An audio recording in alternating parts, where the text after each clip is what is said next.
Our goal was to revamp what AC is, to modernize it. And we did that looking at every single core element of the game: fight, stealth, AI, and also navigation. A lot of it is actually more on the world design side. How do we create flow in the environment? The biggest impact on traversal and navigation, it's really actually the wilderness, how big it is, and the vehicles, the mounts, and all the different things you can do with them and all the ways they can interact with one another. This is where we put a lot of effort because the world is really huge and we needed to make sure that traveling through this world was exciting and fun and felt fresh. So this is where we knew very early on, okay, we need mounts. Mounts need to have a lot of value. You can't be in Egypt without a camel. We need camels in the game. At the beginning of the game, you'll see that some enemies have chariots. Of course, if you take them out, you can hijack the chariot and play around with it yourself. Horses are stronger in tight spaces where you're dense, let's say, environments of trees and rocks, where the chariots are much more powerful inside more open areas where you can drift, you can sideswipe a horse and knock the driver off with the side of the chariot. There's a lot of cool stuff with the vehicles. We learned quite a lot in Black Flag in terms of how do you build cities with really focused navigation. We went from an animation-driven system in previous ACs to a code-driven system. Maybe it's a bit techy, but what that means for the player is that it's much more responsive, it's much more fluid.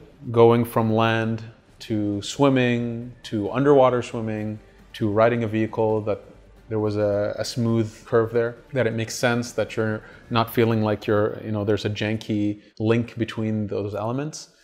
We really looked at everything in this game to say, how do we revamp the gameplay of this series? How do we bring something fresh and modern? But there are elements that we've kept, out of love. So for example, being on a giant tower and being able to dive down, having a leap of faith.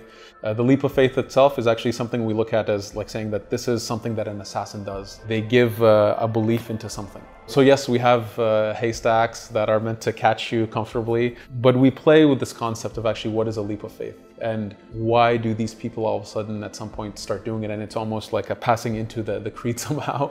The environment as a whole is fully climbable pretty much. Of course, we have a few major cities that have a more classic sense of AC, of the urban jungle, buildings and tall buildings. Alexandria being one of these cities that's quite large. For sure, Alexandria itself is more structured city. It's a more modernized city, let's say. It was an engineered city, so you feel that organization much more. Whereas the older cities are, it's a different flavor. It's more organic, it's almost chaotic. It's windy streets and curvy streets and odd-shaped buildings and different heights. And so the cities really have different flavor to them.